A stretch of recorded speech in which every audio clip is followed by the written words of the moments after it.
Video, I'm going to show you how to use the discriminant to determine how many solutions a quadratic equation will have. So what is the discriminant? It's the b squared minus 4ac component of the quadratic formula. You use it to determine the number of solutions.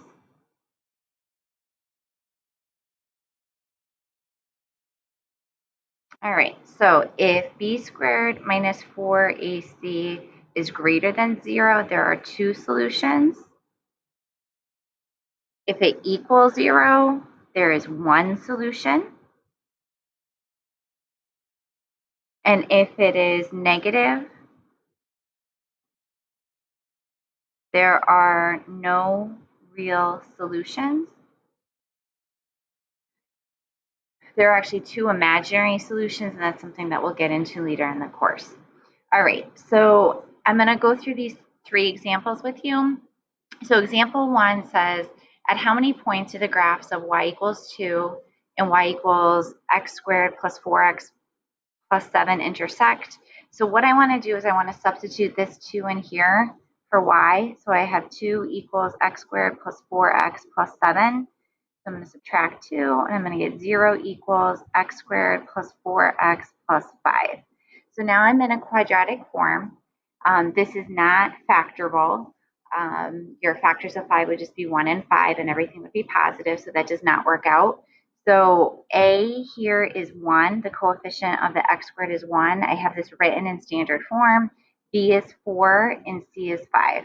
And now I'm going to plug into my discriminant, and I'm going to have 4 squared minus 4 times a times c. So I'm going to get 16 minus 20. So I get negative 4, which means there are no real solutions. The next question says, at how many points do the graphs of y equals x squared minus 2 and y equals x plus 5 intersect? I'm going to take the same strategy, and I'm going to say x plus 5 equals x squared minus 2. I'm going to get everything to one side. So when I do that, I'm going to subtract x from each side, and I'm going to subtract 5 from each side. So I'm going to get 0 equals x squared minus x minus 7. So I want that written in standard form. Again, this is not going to be factorable. There are not factors of negative 7 that add up to negative 1. So I'm going to use my discriminant here, and I'm going to do the b squared minus 4ac. So I plug in the negative 1 squared. Here a is 1, b is negative 1, and c is negative 7. So the negative 1 is going to go in here, negative 1 squared minus 4 times a times negative 7. All right, and then when I substitute in, I'm going to get positive 1, and then a negative times a positive times a negative will be positive 28. So that'll be 29 when all is said and done. So there are two real solutions. All right, so we saw the first case. We just saw the first case. Before that, we saw the last case. So guess what the third one's going to be? Take a wild guess. All right, at how many points do the graphs of y minus 3x squared equals negative 4x minus 3 and 3y minus 6x equal negative 18 intersect? So before I do anything, I want these written in better form. So I'm going to get these both solved for y.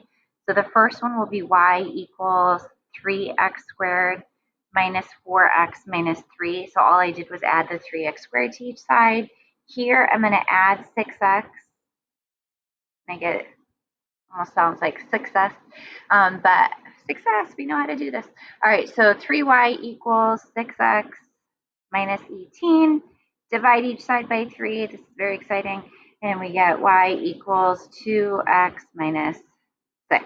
All right, now I'm going to substitute, and I'm going to, I think this time I'm going to put the trinomial here in for y. So I have 3x squared minus 4x minus 3 equals 2x minus 6.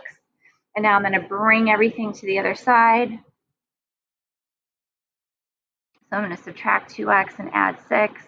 So those cancel, those cancel. So I get 3x squared minus 6x plus 3 equals 0.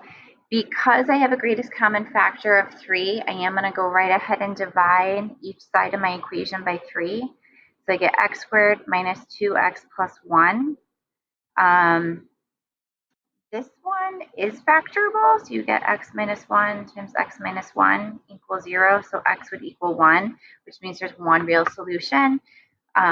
So it's just the answer is 1, and I could get it pretty easily from the solving. However, this is a video on using your discriminant, so I have to do my due diligence and show you how that works.